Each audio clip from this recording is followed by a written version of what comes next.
G'day guys, Michael here from the Rookeepers Mobile Zoo and welcome to episode 1 of Wild Kids, where we check out the animals that call our zoo home. So stay tuned because today we're going to learn about all things koalas.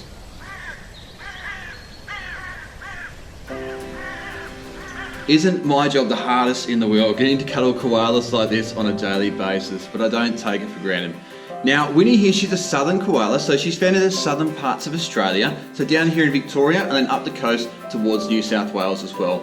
The main difference between our koalas and the tropical koalas, the ones found up north, is that our koalas have these really beautiful thick coats of fur. So I think that our koalas look so much cuter than the Queensland koalas because they are big and buffy. Now, Winnie's only quite young. She will double in size, so she does have lots of growing to do, and the males do get a little bit bigger than the females.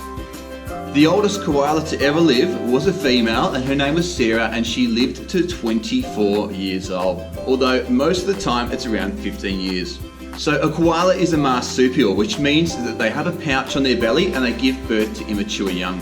By immature, I don't mean laughing at fart jokes immature. I mean that when they're born, they're the size of a jelly bean, and these guys have no fur, and their eyes are fused closed. Their arms and their legs are half grown, they're half sort of developed, and they will crawl into mum's pouch, and that's where they develop.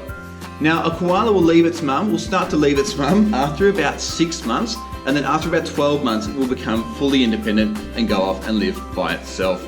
Koalas can breed every year, but usually they will have babies or joeys every 2 years. Now, koalas have adapted to quite a strange diet. Us as humans, we eat delicious food, chocolate, pizza. Koalas, they're stuck with these gum leaves. Now, the reason why koalas are so tired all the time is because this gum leaf contains next to no energy. So the only energy that Winnie here gets from her leaf, she spends sleeping or moving around to find more food.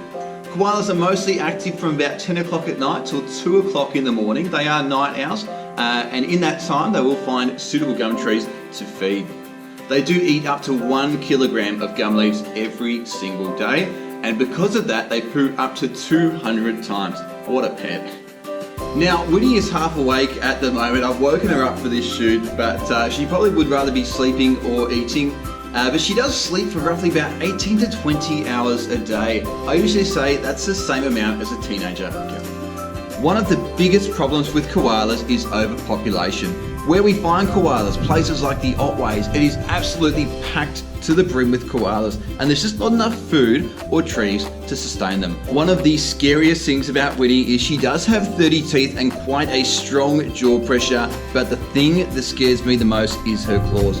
These guys live up trees, so they have to be able to climb straight up vertical trees. So have a look at those very, very sharp claws. It's quite a sad story because koalas 200 years ago, when we first came to Australia, we had over 2 million koalas. Now it's an estimated anywhere from 80 to 100,000 koalas left in the wild. So we have to do something to save them. The main reason for that is habitat destruction.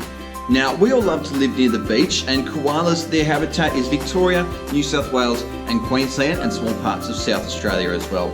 Now, we're cutting down their trees to build our houses, and that necessarily doesn't kill the koalas, but it will push them into other koalas' territories where they don't get along too well, or into urban environments where they just don't adapt. One of the things that you can do to help save Winnie here today is to buy recycled toilet paper. It doesn't seem like much, but we cut down their habitats to help wipe our bottoms, and it's easily avoidable. So next time you go to the supermarket, make sure you tell mum to buy recycled toilet paper, and we can help save their habitat.